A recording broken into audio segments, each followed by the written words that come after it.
Եվ եզրափակում վերջում ուզում եմ առանձին շնորհակալություն հայտնել մեր բանախոսներին և պանելային քննարկումների մասնակիցներին նախատեսվող քննարկումներում կարևոր ներդրում ունենալու համար։ Վստահ եմ ձեր փորձը և գիտելիքներն ու տեսակետները հսկայական արժեք են հաղորդելու այս ֆորումին։ Շնորհակալություն։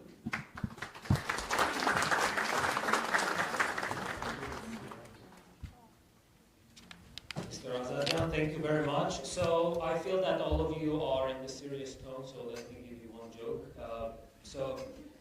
The only element here that is not supervised by the Central Bank of Armenia, despite the commercial banks here, is my script. So whatever I will tell you would be out of record, let's call it like that. But at the same time, we're moving forward, and jokes aside, the Central Bank of Armenia has a very, very, very critical role in the life of all of us, especially people gathered here.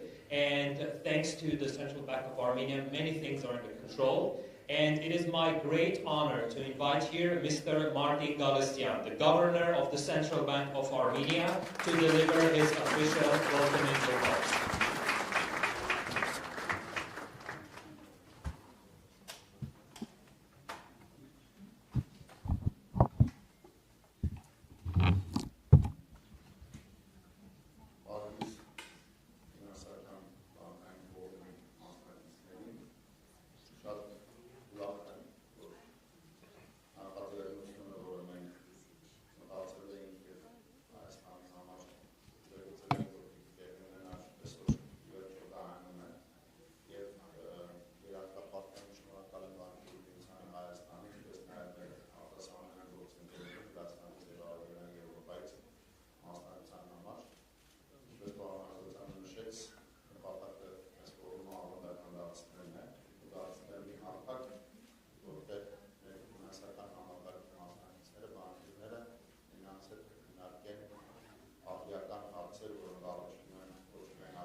Մեր արձագանքները կարող են ընկալել մեր մարդկանց կողմից այն բaragայում, երբ մարդիկ մեզ վստահեն։ Վստահությունը մեր ամենաարժեքավոր արտիքներից է, եւ մենք Եվրոպական բանկում հավատարիմ ենք մեր քաղաքական գործողություններով նպաստել այդ վստահության ամրապնդմանը։ Այս ֆորումի աշխատանքի արդյունքում հավատացած եմ, որ համակարգ փոխանակվեն կազմել ծրագրեր այն գործունեության վերաբերյալ, որը մեր հանրության համար ավելի հասկանալի, ընկալելի եւ վստահելի դարձնի այն աշխատանքը, որը մենք իրականացնում ենք համակարգում։ Ասածիս անուղղակի ապացույցը Հայաստանի Հանրապետության բանկային համակարգի ցուցանիշներում որակական աճի ուղղությամբ արձանագրված դրական փոփոխություններն են, որի վերաբերյալ Հայաստանի բանկերի միությունը վերջերս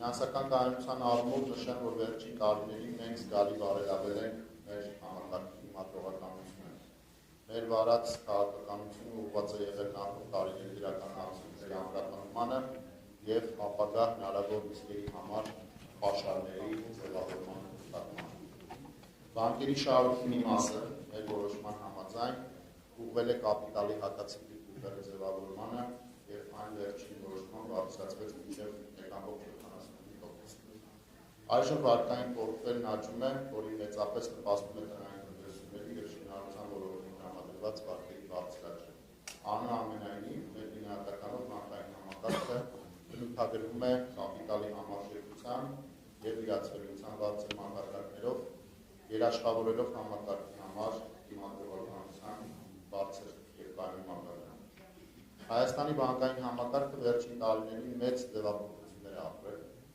Հատկապես դա վերաբերում է ռիսկերի կառավարմանը եւ համապատասխանության ֆունկցիային։ Այս պայման ռիսկերի կառավարումը եւ համապատասխանության ապահովումը բանկերի ամենակարևոր եւ պատասխանատու գործառույթներից է։ Միայն վերջին 3 տարվա ընթացքում բանկերում համապատասխանության աշխատակիցների թվականակը աճել է 3 կետներով։ Կենտրոնական բանկն որպես վերահսկող շատ մեծ ուշադրություն է դարձնում բանկերում ռիսկերի կառավարման և համապատասխանության բարձր չափանիշների սահմանմանը և կիրառմանը, քանի որ դա երկրի ֆինանսական կոստերի անխափանության համար չափազանց կարևոր է։ Մյուս միտումը, որը կենտրոնական բանկը կարևորում է և սկսել է նաև որոշակի էական մշակություն դարձնել, դա բնապահպանական, սոցիալական և ղեկավարման պատասխանատվության կառավարումն է։ Ընդ որում, այս խնդիրը մենք կարևորում ենք թե որպես կառույց, թե որպես վերահսկվող։ Ֆինանսական համակարգի համար նախատեսում ենք ստեղծել անհրաժեշտ պայմանները և պահանջները,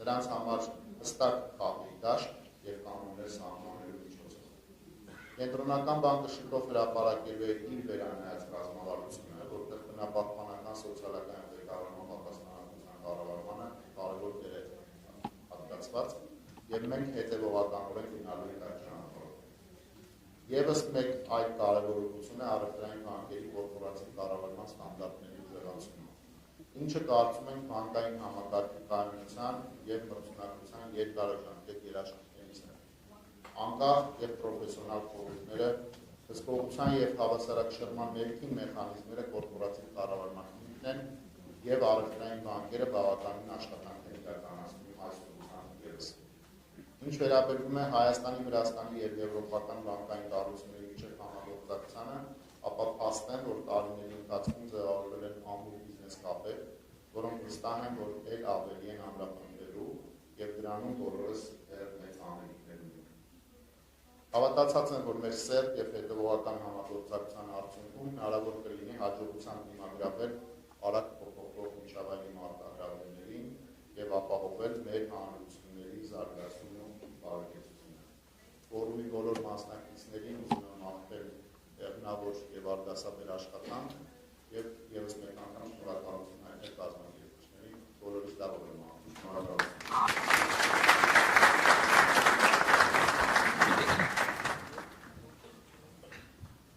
Thank you very much, Mr. Galestian. So, dear guests, as it was mentioned, we have here different guests and delegations from other countries. And now it is my honor to invite here Levan Gogoladze, ESG and Sustainable Finance Coordinator at the Georgian Banking Association, for his welcoming speech.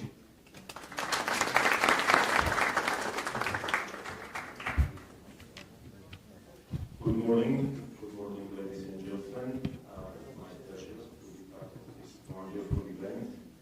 And in the name of Banking Association of Georgia and President of the Banking Association of Georgia, I would like to seize this opportunity and thank the organizer of this event, of the forum in New York, Banks of Armenia, and also partners of this great event and participants of this event. We are glad to be part of the forum on regional challenges and opportunities in cooperation with the European banks. First of all, I would like to underline how important regional cooperation is and steps towards strengthening our cooperation and strengthening of our financial sector is. So this forum, I think, creates excellent opportunity for us, bringing together regional and European institutions and experts to discuss together challenges and opportunities related to integration of our financial system with European financial markets and frameworks. Sharing experience, fostering partnerships, and implementing common projects is, I think, the respectable goal of our agenda. In Banking Association of Georgia, we very much appreciate and treasure and value our newly established cooperation with the Union of Banks of Armenia, which took place this year in the summer when we signed the memorandum of understanding of our official cooperation. Georgian banking sector is explicitly very innovative and strong inside the country, among other sectors. Armenian languages has a lot of similarities in terms of not so many people understand us. Okay, many thanks for the organizers for inviting us. Union of Banks of Armenia. We have a very nice cooperation with the Union and also with Armenian banks.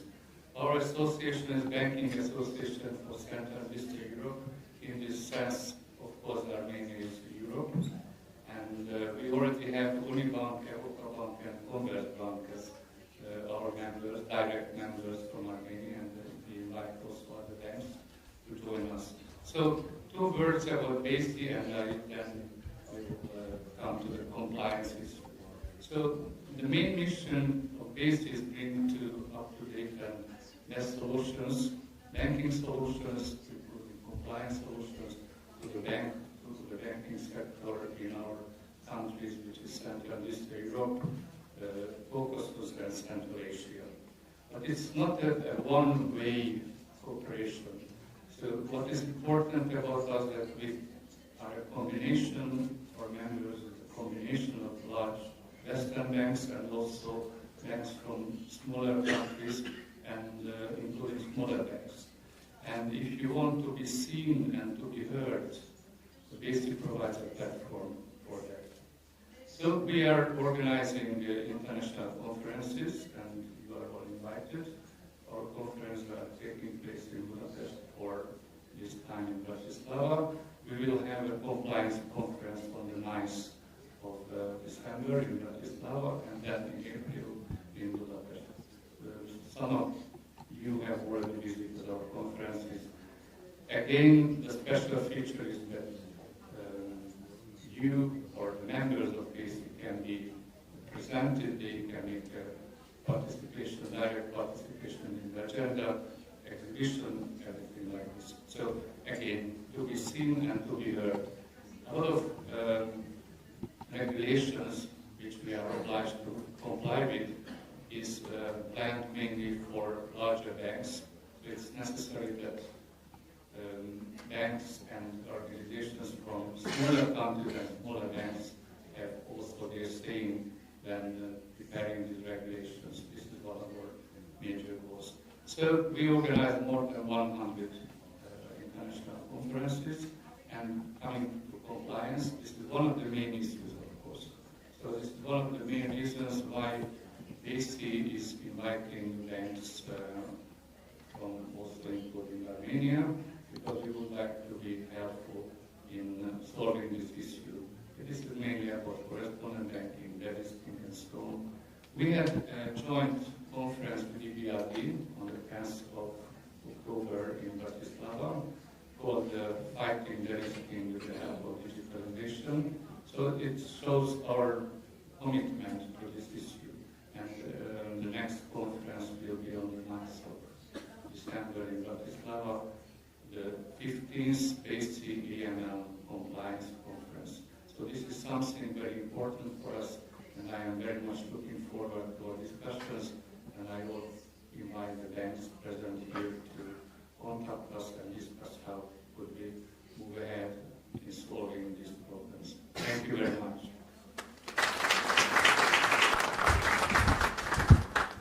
Thank you very much, Mr. Lengyel. So we are continuing, dear colleagues, and thank you to all of the speakers for their welcoming speeches. I was also informed that some of the members here are going to attend a government meeting, so thank you for your presence here as well. Let me give you an overall, one more time, an understanding of what's going to happen today.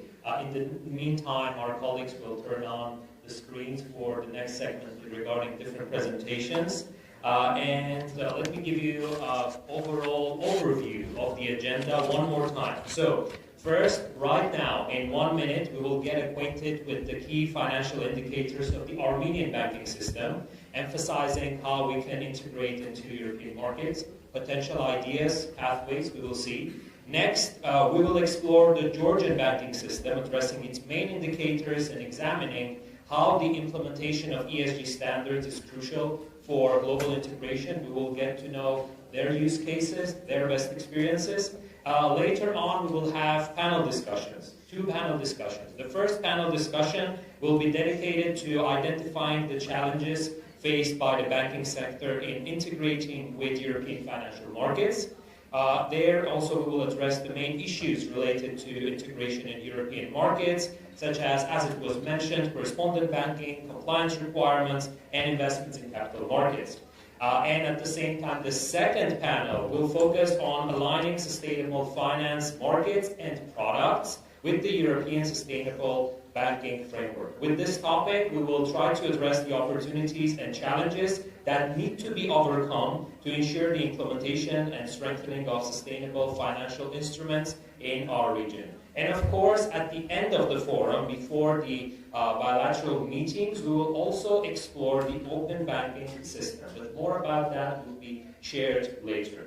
At this moment, if everything is ready, we are going to have a presentation on the Armenian banking system, focusing, as it was mentioned, on its main financial indicators and opportunities for integration with European markets. So at this moment, I will give the speech to Mr. Ruben Melikyan, Deputy Chairman of the Union Banks of Armenia.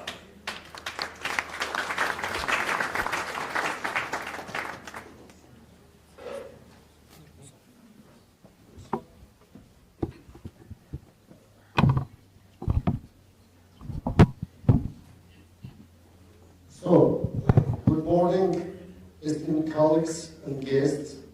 Thank you for being here today. Over the next 20 minutes, I'll be presenting the key trends, challenges, and financial indicators of Armenian banking system. Before we delve into the specific trends and challenges, let's start with an overview of the Armenian financial and banking landscape. Please note that all figures will be presented in US dollars.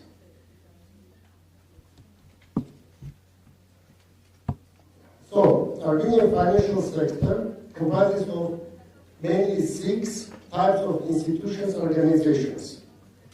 There are 18 commercial banks, over 40 credit organizations, about 8 insurance companies, more than 20 investment companies and funds, 2 primary pension funds, Alba Amudi and C-Quadrat, and various payment systems. The banking system dominates, holding over 82% of total assets of financial sector. There are also key infrastructure organizations supporting the financial market, like Arcam is the processing center and the operator of Arcam National Payment System. Then Arcam, Armenian Centralized Credit Bureau, Financial Mediator, Ombudsman, Fortis IMX, Armenian Stock Exchange, the country's sole regulated security market operator. And finally, Central Depository. Together, all these organizations operate under the supervision of the Central Bank of Armenia, our mega regulator.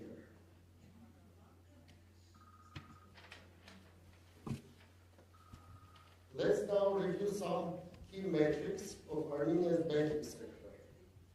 There are over 530 bank branches across Armenia. The sector employs more than 15,000 people.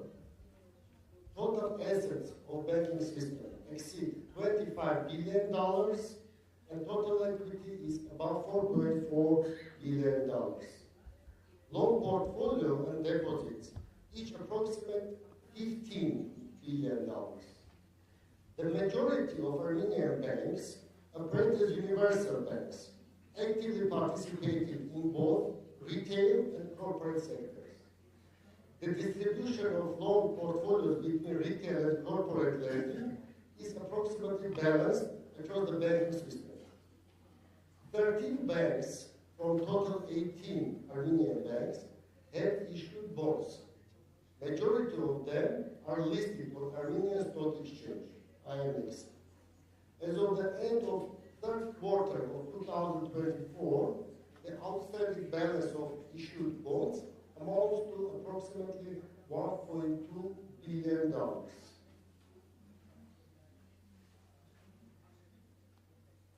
As you can see on next two slides, Armenian banks have seen as utilities and deposits have also doubled over the past 5 years, reflecting stable sector growth.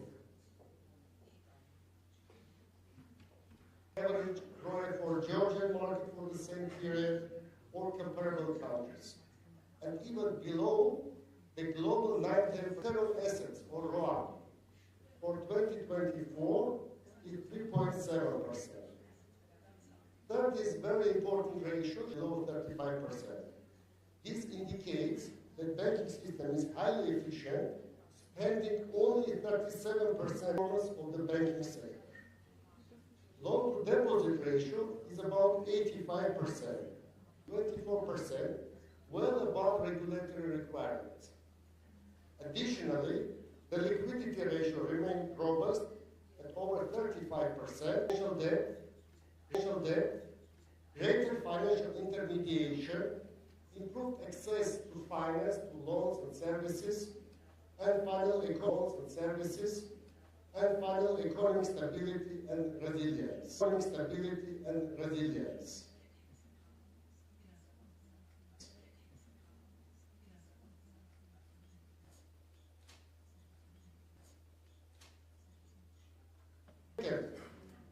Doubling the loan portfolios over the last 5 years, it enhanced net interest income of the banks. Other point, 7-8%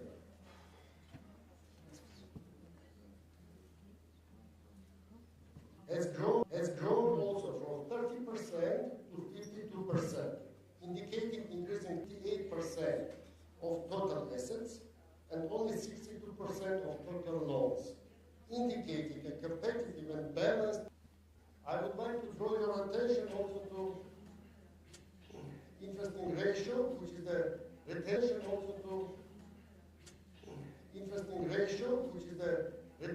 ratio, over the as dividends to their shareholders, while the rest was reinvested.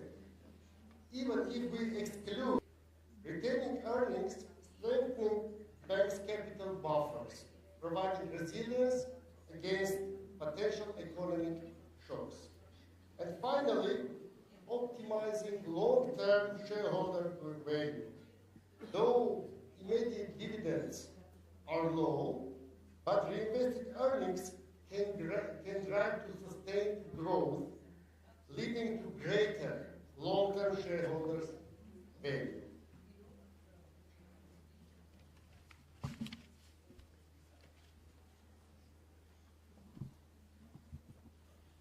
So now let's review major 5 challenges, key challenges. First is geopolitical tensions.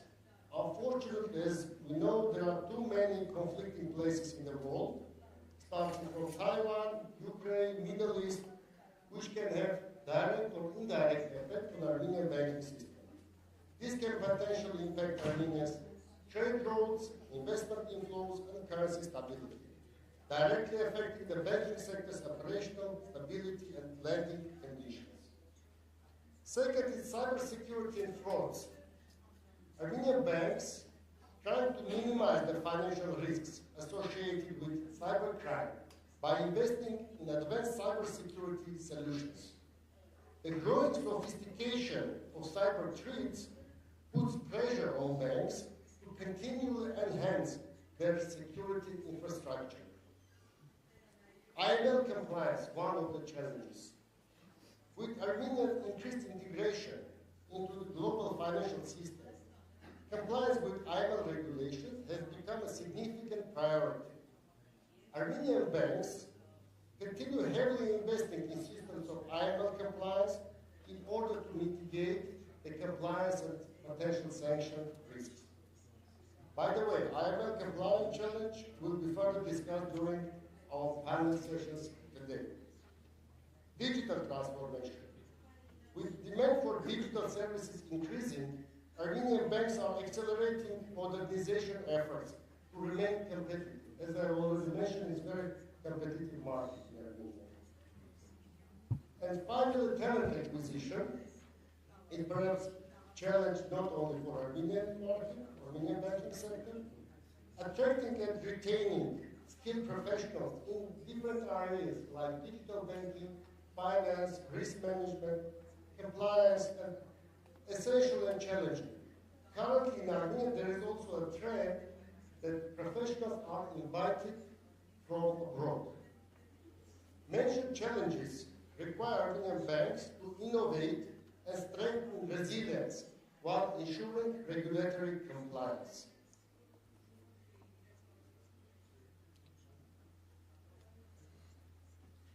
So, and finally, now let's look at broader trends within the Armenian banking system. Digitalization and fintech integration. Banks are advancing digital offerings and collaboration with fintechs to meet rising demand for accessible and tech-enabled financial solutions and services.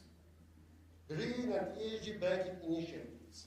Armenian banks are progressively adopting ESG principles, focusing on green financing, social impact investing to meet growing global investor demand. And finally, AI, a lot of discussed and data analytics.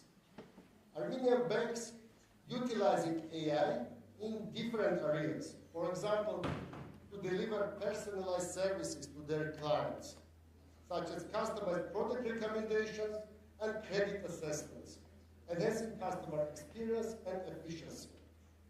Mentioned trends reflect a strategic focus on technological development, regulatory alignment, and sustainability, positioning Armenia's banking sector system for resilient growth.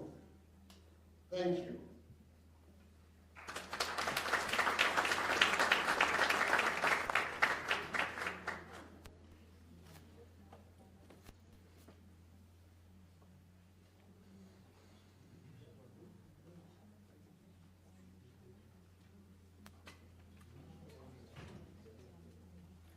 Thank you very much for sharing such important information.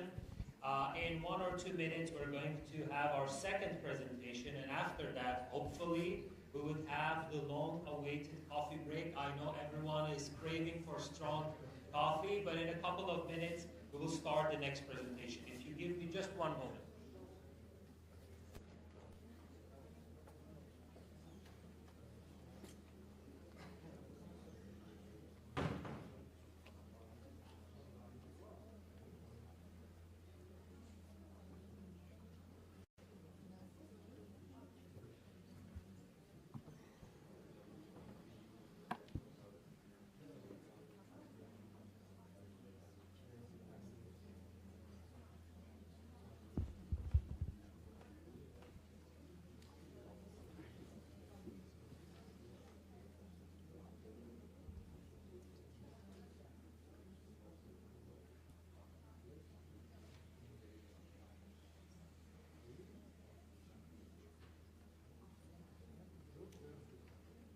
So moving forward, I went and checked. The coffee is being prepared, so bear with us. The next presentation is going to be presented on the topic of Georgia and the Georgian banking sector. Basically, right now, we have both high-level and also detailed overview of what's going on and what was happening in Armenia in terms of the banking and the financial indicators, thanks to the presentation by Deputy Chairman Melikian. And at the same time, currently, I think it's the right moment, taking that the technological capabilities are fixed, we can start the next presentation, and we will have a great opportunity to learn more about the system, its main financial indicators, and also different ways that they were able to implement ESG standards for global integration. So we will learn about the best practices adopted there. And I think it's the right moment right now to hand over the speech to Mr. Levan Gogoladze, ESG and Sustainable Finance Coordinator of the Georgian Banking Association. Let's make him feel very much more welcome, such as he is in Armenia with Armenian hospitality. Thank you.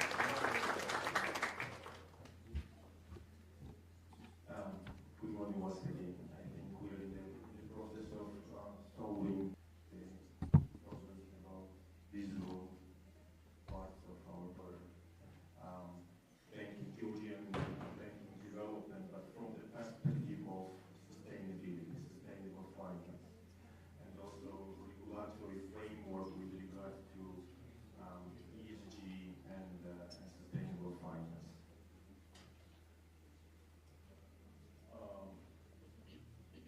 So I would like to start my first slide with the general context, what's going on in terms of when we are talking about sustainable finance. The first one which falls in our mind is consideration of environmental issues, right? And Georgia in the global position in terms of greenhouse gas emissions. Our portion is really very small, and we are a small country. It's understandable. It's just only 0.04% in the global composition of greenhouse gas emissions. However, every country, as you know, according to Paris Agreement, made commitments in 2015 with regard to their sustainability, okay, and Georgia has nationally. This is one risk that we were not able to estimate and evaluate, so give us 10 more seconds and it will be resolved.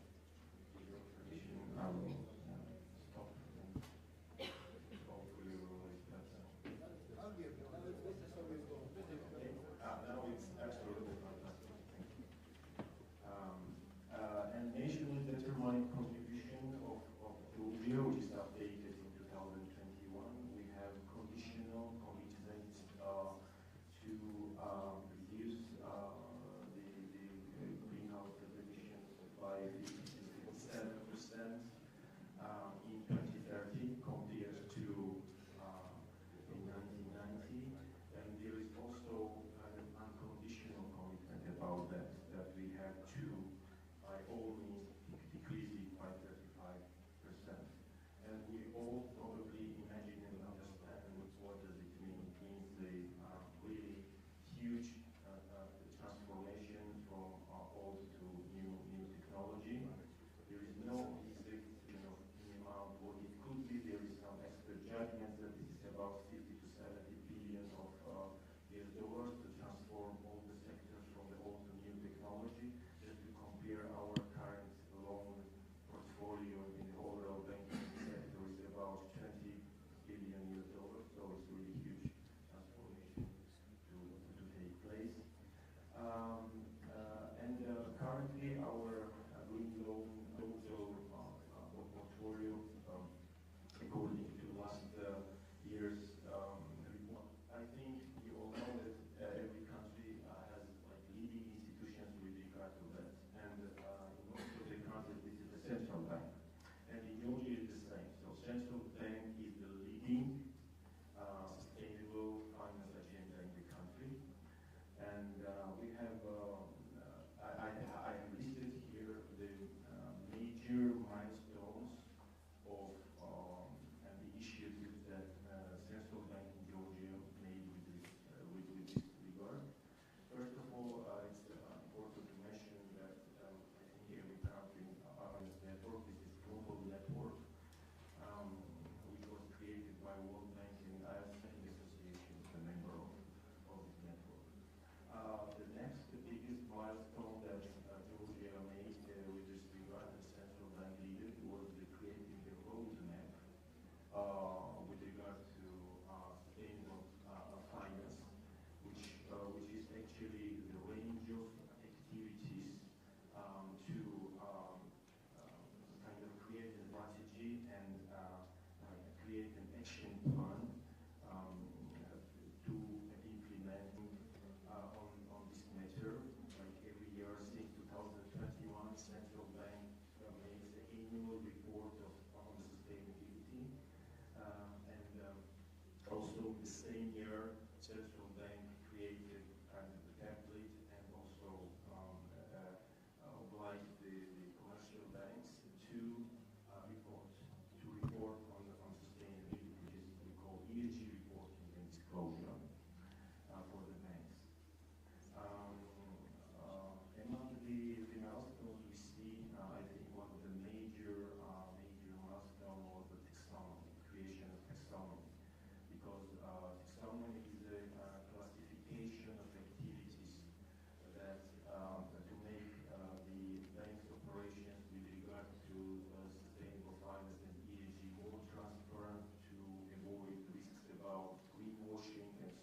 And I already mentioned about the main document for on the country level, the roadmap, sustainable finance roadmap, which National Bank of Georgia implemented, and it's by the way ongoing process. As we see here with the colors, we can differentiate the green one that is already implemented, the blue one which is ongoing, and the black one which is upcoming. Right. So in the pillar one, where we have increasing awareness and capacity building, and all the activities under this pillar.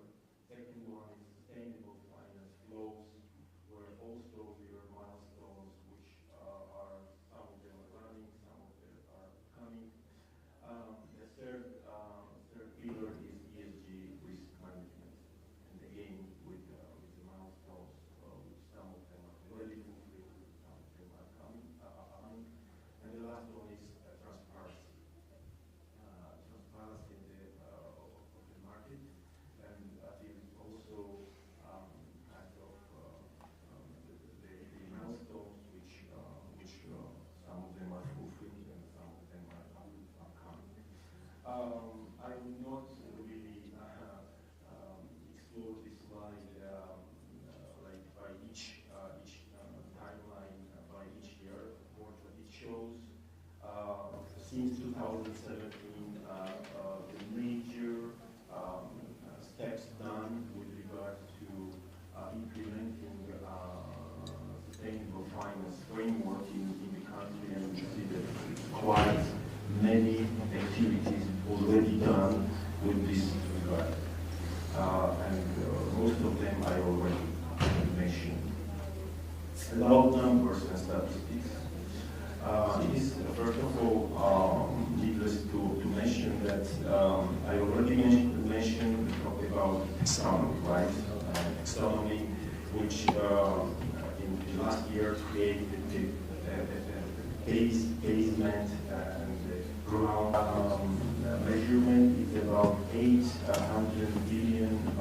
The local economy is about 300 million US dollar, where we have the portfolio mostly denominated in US dollar. And in the next slide, we see the taxonomy aligned and other windows, which means what? That here are MFIs, those who provide the credit lines to the banks, and they also have their own criteria about complying with the green or not. And this slide combines all of them. And we see that with the combined measure, the portfolio is about 1.8 billion Georgian lari, which is like 5 to 600 million US dollar. And we see also the composition by the sector. So the biggest portfolio comes to energy sector, and there is also transport, there is agriculture, renewable energy, waste management, and so on. So this is how the portfolio is decomposed. And also it's interesting and important as my colleague from Union of Banks of Armenia may have some results. Here in this slide we see the issued bonds decomposed in foreign currency as well as local currency, and in 2023 we had a significant achievement, and 2024 is not finished yet, so we are also, the country is working on this direction, and companies actually, and financial, not only financial institutions, but companies as well, those who trade on the stock exchange and issue gender-related bonds or some other environmental obligations. It is also important not only to talk about makes like perception analysis among customers, and it was the last year when we added a question about like sustainability, how customers, what is their level of knowledge and understanding with this regard. And when we made this research, it was the beginning of this year, result is 9%. What does it mean? It means that 9% of the population with the methodology they introduced in the margin of error, of course, but allowable margin of error is 9% that population, 9% of the population is more or less aware of what is the green finance, and they meet to the criteria of the question asked to them. And there was also other question about if they see any link between climate change and banks, corporations, and 35% had a negative, or they were not aware about what could be the relation between these two, which means that